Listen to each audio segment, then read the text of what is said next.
골로새서 2장 1절에서 8절까지 개역개정으로 같이 읽으시겠습니다. 내가 너희와 라오디게아에 있는 자들과 무릇 내 육신의 얼굴을 보지 못한 자들을 위하여 얼마나 힘쓰는지를 너희가 알기를 원하노니 이는 그들로 마음의 위안을 받고 사랑 안에서 연합하여 확실한 이해의 모든 풍성함과 하나님의 비밀인 그리스도를 깨닫게 하려 함이니 그 안에는 지혜와 지식의 모든 보화가 감추어져 있느니라. 내가 이것을 말함은 아무도 교묘한 말로 너희를 속이지 못하게 하려 함이니 이는 내가 육신으로는 떠나 있으나 심령으로는 너희와 함께 있어 너희가 질서 있게 행함과 그리스도를 믿는 너희 믿음이 굳건한 것을 기쁘게 봄이라. 그러므로 너희가 그리스도 예수를 주로 받았으니 그 안에서 행하되 그 안에 뿌리를 박으며 세움을 받아 교훈을 받은 대로 믿음에 굳게 서서 감사함을 넘치게 하라. 누가 철학과 헛된 속임수로 너희를 사로잡을까 주의하라. 이것은 사람의 전통과 세상의 초등 학문을 따름이요 그리스도를 따름이 아니니라. 아멘. 골로새서 2장 1절부터 보시겠습니다. 내가 너희와 라오디게아에 있는 자들과 무릇 내 육신의 얼굴을 보지 못한 자들을 위하여 얼마나 힘쓰는지를 너희가 알기를 원하노니 아멘. 얼마나 힘쓰는지를 이라고 개역개정에 번역된 부분이 패션 성경에는 얼마나 투쟁하고 있는지라고 번역이 되어 있습니다. 매일매일 얼굴도 보지 못한 믿음의 사람들을 포함하여 라오디게아에 있는 성도들과 골로새에 있는 성도들을 위하여 바울은 싸우고 있다고 말하고 있는 것입니다. 이것이 바울이 그들을 사랑하는 방법이었습니다. 우리가 누군가를 사랑하지 않고는 누군가를 대신하여 대적과 싸울 수 없을 것입니다. 싸운다는 것은 죽을 각오를 다하여 자신의 시간과 재정, 몸과 마음을 다하여 전쟁터에서 이기려고, 즉 사랑하는 이들을 구하려고 자신의 모든 것을 거기에 다 걸고 있는 상황입니다. 이것이 예수님을 따르는 용사들의 매일의 삶에서 중보기도 하는 모습입니다. 자, 바울이 라오디게아 성도들과 아직 얼굴을 보지 못한 믿음의 친구들을 위해 어떤 투쟁을 하고 있는지 2절부터 8절까지 살펴보겠습니다. 2절, 이는 그들로 마음의 위안을 받고 사랑 안에서 연합하여 확실한 이해의 모든 풍성함과 하나님의 비밀인 그리스도를 깨닫게 하려 함이니. 아멘. 2절을 바울이 그들을 위하여 투쟁하고 있는 것, 얼마나 힘쓰는지 네 가지로 살펴볼 수 있습니다. 첫 번째로 그들로 마음의 위안을 받고, 두 번째로 사랑 안에서 연합하여, 세 번째로 확실한 이해의 풍성함과 네 번째로 하나님의 비밀인 그리스도를 깨닫게 하려고 투쟁한다. 이렇게 되어 있습니다. 그들로 마음의 위안을 받고 라오디게아 성도 여러분의 마음이 하늘의 위로로 감싸여지고 사랑 안에서 연합하여 사랑의 천으로 여러분이 함께 짜여지도록 패션 성경은 이 연합을 천으로 함께 짜여지는 것으로 설명했어요. 우리가 전통 방식으로 천을 만들 때 직조기에 실을 넣고 실실과 날실을 서로 교차하여 실올이 서로 엮이게 하여 한 줄 한 줄 이어지게 합니다. 그렇게 긴 과정을 거듭 반복하여 끝내면 그 실들이 서로 촘촘하게 엮여서 큰 면적의 천이 됩니다. 연합은 우리가 서로 떼어낼 수 없는 관계로 함께 짜여지는 천이 되는 것입니다. 패션 성경은 이 연합을 함께 사랑의 천으로 짜여지고라고 번역했습니다. 또 바울이 기도하며 싸우는 그 다음 내용을 봅시다. 확실한 이해의 모든 풍성함과 하나님의 비밀인 그리스도를 깨닫게 하려 함이니, 이 부분을 제가 세 번째와 네 번째 순서를 바꾸어서 연결하겠습니다. 하나님의 위대한 신비, 즉 그리스도에 관한 계시를 경험하여 하나님의 모든 부요하심에 접속하게 해주려고 나는 매일 투쟁합니다. 나는 매일 기도하며 여러분을 위해 싸웁니다. 이런 내용입니다. 골로새 성도들과 라오디게아 성도들이 완전히 랩으로 둘러싸여지듯 하늘의 위로로 감싸여지고 그들이 서로 한 장의 천처럼 짜여지고 또 그리스도의 신비를 계시로 경험하여 하나님의 모든 부요하심에 접속되도록 바울은 투쟁하고 있다고 말하고 있습니다. 3절, 그 안에는 지혜와 지식의 모든 보화가 감추어져 있느니라. 아멘. 바울이 이렇게 골로새 성도와 라오디게아 성도들을 위하여 투쟁하고 있는 것은, 왜냐하면 성도의 영적인 부요함은 예수님 안에 있기 때문입니다. 지혜와 지식의 모든 보화가 예수님 안에 감추어져 있기 때문입니다. 마치 숨겨진 보물이 발견되어지기를 기다리는 것처럼 예수님 안에서 성도를 기다리고 있습니다. 이 보물은 하늘의 지혜와 끝이 없는 계시로 오는 지식의 부요함들입니다. 그래서 우리가 예수님과 연결되면, 예수님께 접속되면 이 지혜와 지식의 모든 보화가 성도에게 오기 때문에 바울은 그들이 이 예수님과 접속되어 하늘의 모든 지혜와 끝이 없는 계시로 이루어지는 지식의 부요함들을 얻도록 투쟁하고 있다고 말하는 것이죠. 우리가 그리스도의 신비를 계시로 경험한다는 것은 하나님의 모든 부요하심을 경험하여 알게 된다는 의미입니다. 우리가 하나님의 영광의 부요하심과 그리스도의 신비의 계시를 알게 되면 이 땅에 살고 있지만 이 땅의 시스템을 초월한 하나님 나라의 사고방식을 가지게 됩니다. 하나님 나라의 통치 방식 안에서 살게 됩니다.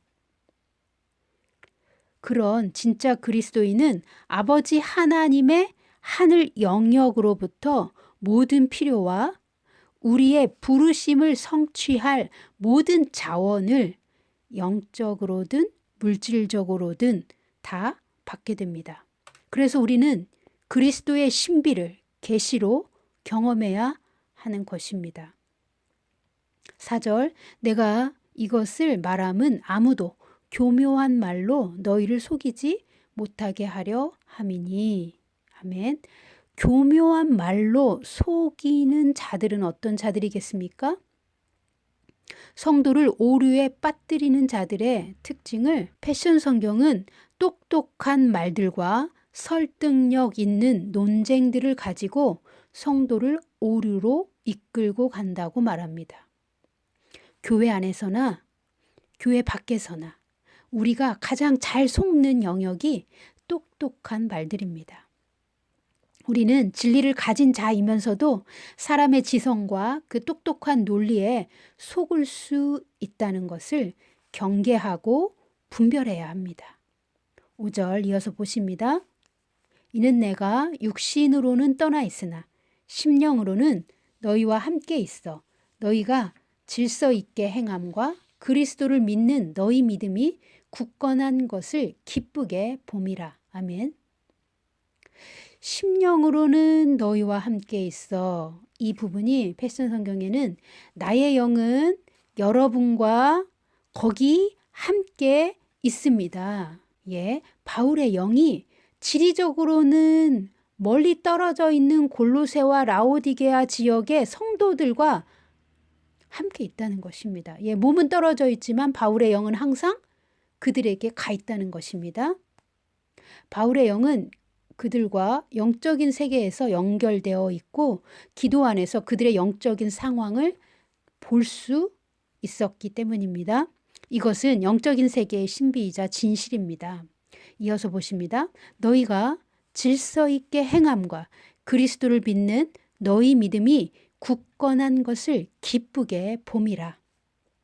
기도할 때마다 영 안에서 그들의 훈련된 신앙생활과 예수님으로부터 기름 부어진 견고한 믿음을 바울이 볼 수 있었으며 이것이 바울을 기쁘게 한다고 말하고 있습니다. 질서 있게 행한다는 것은 잘 훈련되어져 있다는 의미입니다.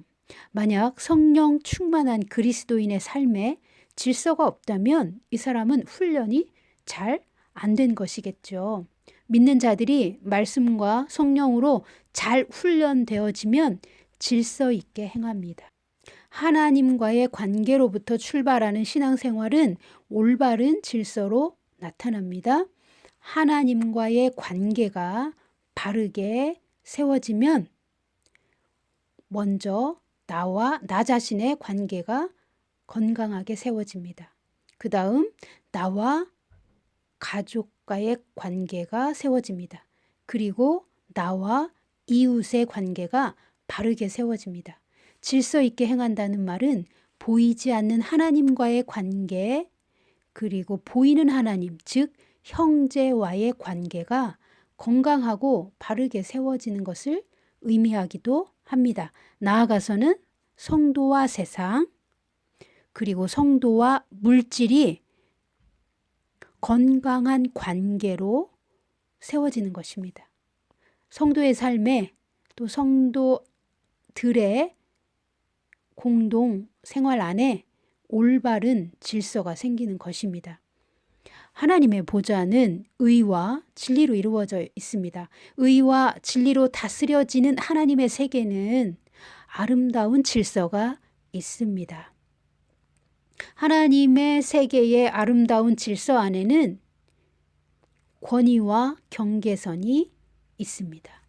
만약 성도의 삶이 무질서하다면 복음의 기초부터 다시 훈련 받으셔야 합니다. 예수님의 말씀을 매일 한 조각씩 먹는 성도는 예수님의 생명으로 충만해지고 하나님 나라의 질서로 자신을 세우고 가정을 세웁니다. 6절 이어서 보십니다. 그러므로 너희가 그리스도 예수를 주로 받았으니 그 안에서 행하되 7절 그 안에 뿌리를 박으며 세움을 받아 교훈을 받은 대로 믿음에 굳게 서서 감사함을 넘치게 하라. 아멘. 골로새와 라오디게아 성도 여러분이요. 여러분은 메시아 우리 주님을 믿음으로 받았습니다. 그러니 믿음의 여정을 계속하십시오. 예수님과의 연합 안으로 더 깊이 전진하십시오. 여러분이 지속적으로 예수님으로부터 하늘의 힘을 주입받고 모든 방법으로 용기를 얻을 때 여러분의 영적인 뿌리들은 예수님의 생명 안으로 깊이 내려갑니다. 왜냐하면 여러분은 주님께 헌신함으로 주님을 흡수해 왔고 또한 강화되어 왔습니다. 여러분의 그 믿음 안에서 확고하게 세워지고 있습니다. 아멘. 성도의 삶이 예수님께 붙어있는 가지로서 예수님의 열매를 맺는 삶입니다. 모든 것을 예수님으로부터 공급받는 하늘의 생명, 그 하늘의 생명을 흡수하고 그 하늘의 능력으로 강하여지는 예수님의 열매들입니다. 예수님의 가지들입니다. 자연의 세계와 초자연의 세계, 모든 영역에서 성도는 오직 예수님의 공급으로 사는 자들입니다. 그러니 예수님과 연합될수록 우리의 믿음은 하나님의 부요하심 안에서 풍성한 생명력으로 성장하는 것입니다. 여기 골로새와 라오디게아 지역의 성도들은 이런 확고한 믿음을 가지게 되었다고 바울은 말합니다. 그러나 한 가지 반드시 주의하고 분별해야 하는 것을 8절에서 강조하고 당부하고 있습니다. 8절, 누가 철학과 헛된 속임수로 너희를 사로잡을까 주의하라. 이것은 사람의 전통과 세상의 초등 학문을 따름이요 그리스도를 따름이 아니니라. 아멘. 무엇을 주의하라고 말하고 있습니까?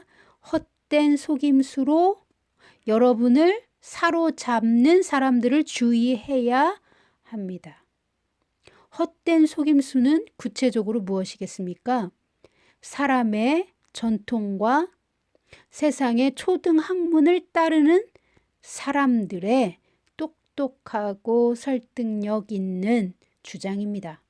그렇다면 사람의 전통과 세상의 초등 학문을 따르는 사람들의 헛된 속임수를 우리는 어떻게 분별할 수 있을까요?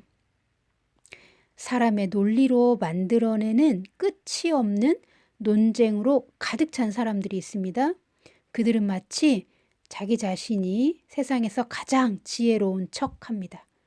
이 세상 시스템의 사고방식 위에 근간을 둔 인본주의적이고 혼란스러운 판단들로 작동되는 사람들입니다. 또한 가장 중요한 것은 그들은 기름 부음 받으신 예수 그리스도의 진리들로부터 기름 부음을 받지 못했다는 것입니다. 그래서 그들의 말이 무척 똑똑하고 지혜로운 척 하여도 듣는 자들에게 혼란과 교만을 줍니다. 듣는 자들을 예수 그리스도에게서 그 마음과 생각이 분산되게 합니다. 또한 우리가 깨닫지도 못하는 사이에 예수님의 충만하심으로부터 멀리 떨어지도록 시도하는 공격자들입니다. 그래서 바울은 아무도 여러분을 예수님으로부터 분산시키지 못하도록 주의하라고 당부합니다.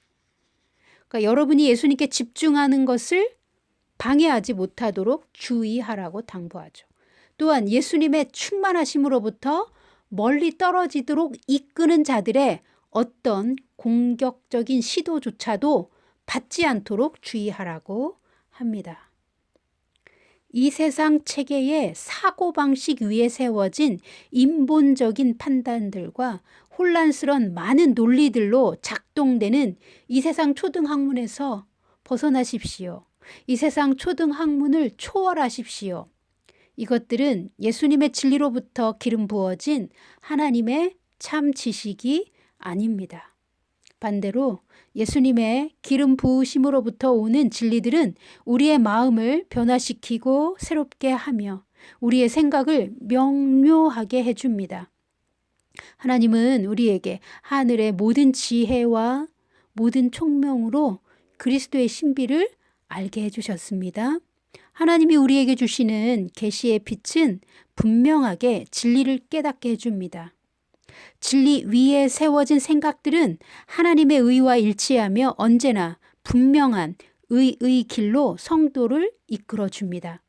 무엇보다도 우리가 어떤 메시지를 받았을 때 우리를 예수님께 집중시키고 예수님의 충만하심으로 채워지도록 이끌어 준다면 이 메시지는 예수님으로부터 기름 부어진 것이라고 믿으실 수 있습니다.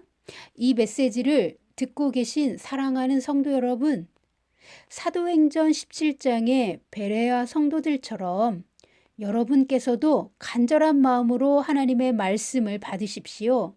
그리고 누군가가 전하는 메시지를 들으실 때 저의 메시지도 포함입니다.